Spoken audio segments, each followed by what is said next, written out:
समकालीन विश्व में सुरक्षा 12th क्लास पॉलिटिकल साइंस का चैप्टर नंबर है 7। और इस चैप्टर में हम बात करने वाले हैं सुरक्षा का अर्थ क्या होता है, मतलब सुरक्षा से हम क्या समझते हैं। इसके अलावा सुरक्षा की धारणाओं को भी हम समझेंगे, कितनी धारणाएं हैं, और सुरक्षा पर जो प्रमुख खतरे हैं जैसे कि आतंकवाद है, महामारी है, ग्लोबल वार्मिंग है ना, ये सारी चीज़ें हम समझने वाले हैं। इसके अलावा आप इस चैप्टर में आपको ये भी समझने को मिलेगा कि भारत ने अपनी सुरक्षा के लिए कौन सी नीतियाँ अपनाई है, जैसे कि बाहरी खतरे होते हैं या फिर कुछ आंतरिक खतरे हैं भारत के सामने, उसके लिए कौन सी उसने रणनीतियाँ अपनाई है। ये सारी चीज़ें हम इस चैप्टर में समझने वाले हैं। देखिए दोस्तों, आप लोगों को ये चैप्टर मैं कुल मिला के 3 पार्ट में प्रोवाइड कराने वाला हूँ, ठीक है। हम 3 पार्ट में इस चैप्टर को समझ लेंगे। तो शुरू करते हैं आज की इस वीडियो को। ये पार्ट 1 है और सबसे पहले हम आज की इस वीडियो में समझने वाले सुरक्षा का अर्थ क्या होता है, सुरक्षा का मतलब क्या है। देखिए, सिंपल शब्दों में आप सुरक्षा का मतलब बता सकते हैं खतरों से आज़ादी, है ना। यानी कि आप बिल्कुल सुरक्षित है, आपके ऊपर किसी प्रकार का खतरा नहीं है, तो आप क्या है, आप सुरक्षित है, यानी कि वो सुरक्षा हो गया, ठीक है। अब ऐसा तो नहीं है कि भाई हम हमेशा मतलब खतरों से आज़ाद ही रहते हैं, है ना। हमेशा थोड़ी नहीं होते। आप घर से बाहर निकलेंगे, आपके साथ कुछ भी हो सकता है। मान लो कि आप गली में चल रहे हैं और छत पे से किसी की बिल्डिंग पे से ईंट गिर गया आपके सर पे, है ना, तो आप उस समय भी क्या है, आप सुरक्षित नहीं है। तो देखिए, मतलब सुरक्षा पे हम उन्हीं चीज़ों को खतरा मानते हैं जो बहुत ज़्यादा मतलब गंभीर समस्याएं हैं, जो क्या है कहीं ना कहीं सुरक्षा के ऊपर गंभीर खतरे हैं, उन्हीं को हम सुरक्षा के ऊपर खतरा मानते हैं। छोटी मोटी चीज़ों को हम सुरक्षा के ऊपर खतरा नहीं मान सकते। अगर हम छोटी मोटी चीज़ों को भी सुरक्षा के ऊपर खतरा मानेंगे तो फिर तो हम अपने जीवन में कभी भी सुरक्षित नहीं माने जाएंगे, ठीक है। तो सुरक्षा का मतलब सिंपल अर्थ आप बता दें, खतरों से आज़ादी, और कहीं ना कहीं उन खतरों से आज़ादी जिससे हमारे जीवन के केंद्रीय मूल्य को नुकसान होता हो, केंद्रीय मूल्य को खतरा पहुंचता हो। अब देखिए, सुरक्षा की 2 धारणाएं हैं जिसको हम इस चैप्टर में बहुत ही विस्तार पूर्वक तरीके से समझने वाले हैं।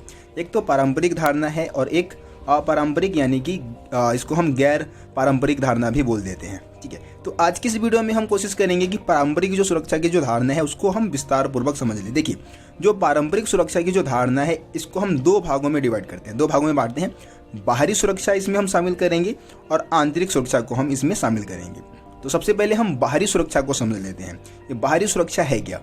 बाहरी सुरक्षा को हम राष्ट्रीय सुरक्षा भी कह सकते हैं। और आपको पता है कि किसी राष्ट्र को खतरा किन चीज़ों से हो सकता है, तो इसके अंदर हम बाहरी खतरे को सबसे बड़ा खतरा मानते हैं। अब बाहरी खतरा क्या है?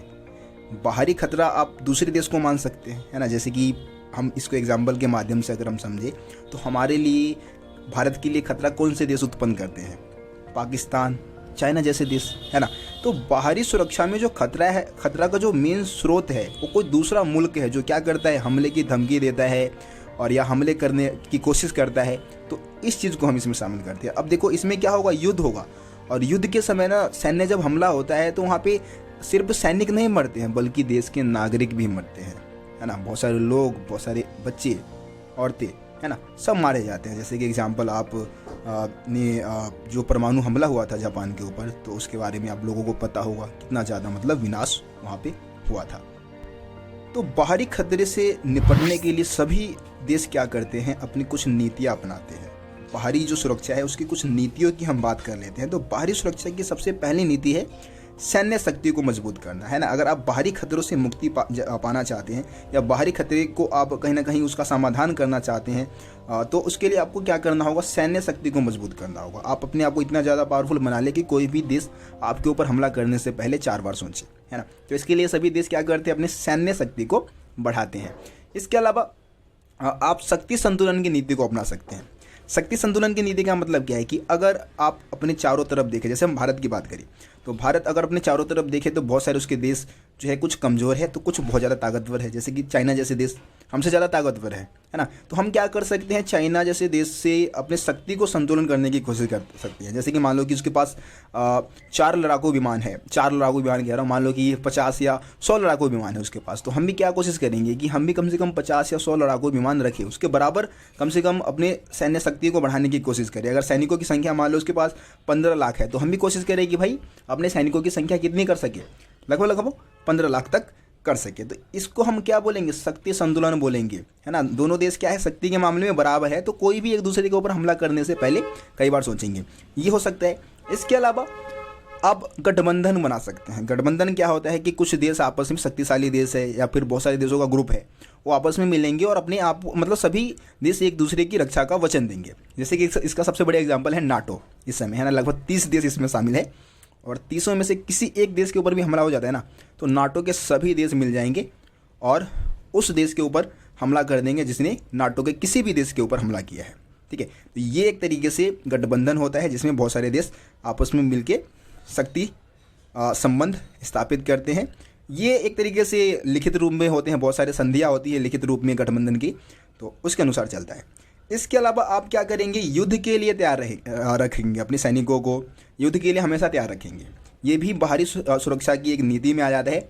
जैसे कि आप लोगों ने सुना होगा भाई 1962 में हम हार गए थे चाइना से, क्योंकि हम युद्ध के लिए बिल्कुल भी उस समय तैयार नहीं थे, है ना।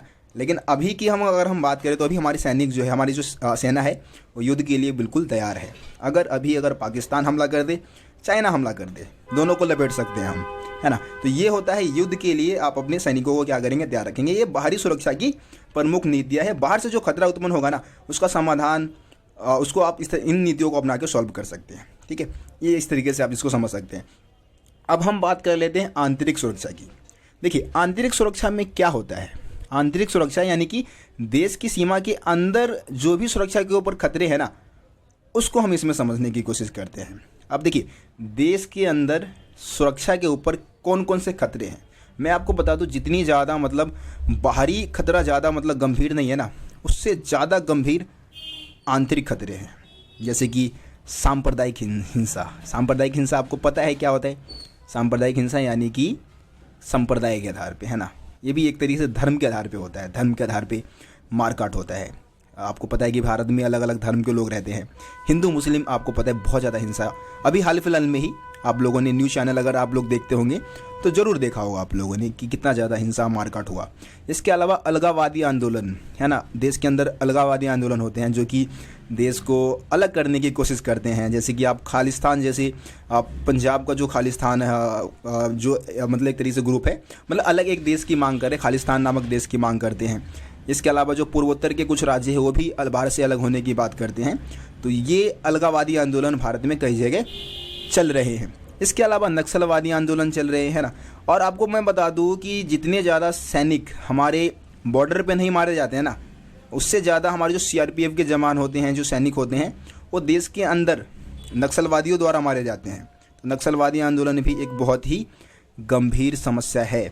इसके अलावा जातीय हिंसाएं होती है हमारे देश में, है ना।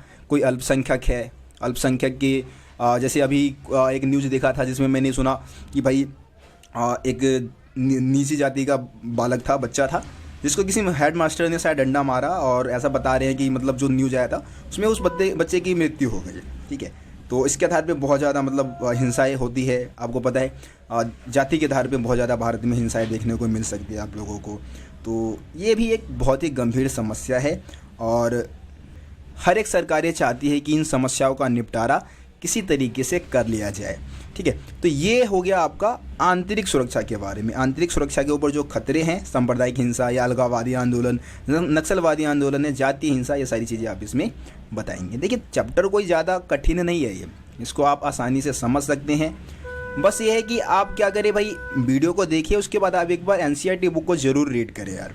मैं आप लोगों से रिक्वेस्ट करता हूँ, हर वीडियो में आप लोगों को मैं ये चीज़ें बताने की कोशिश करता हूँ। तो ये तरीके आप लोग ज़रूर आजमाएं, आपको बहुत ज़्यादा बेनिफिट मिलेगा। नोट्स आप कोशिश करें कि आप खुद से लिख सकें।